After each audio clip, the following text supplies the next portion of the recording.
बड़ घोषणा कले मंत्री 29 आयुष्मान योजनार शुभारंभ करेंगे प्रधानमंत्री नरेंद्र मोदी।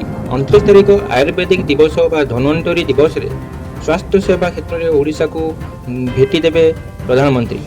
29 आयुष्मान योजनार हेब शुभारंभ वीडियो कॉन्फ्रेंसिंग जरिया शुभारंभ करेंगे प्रधानमंत्री नरेंद्र मोदी।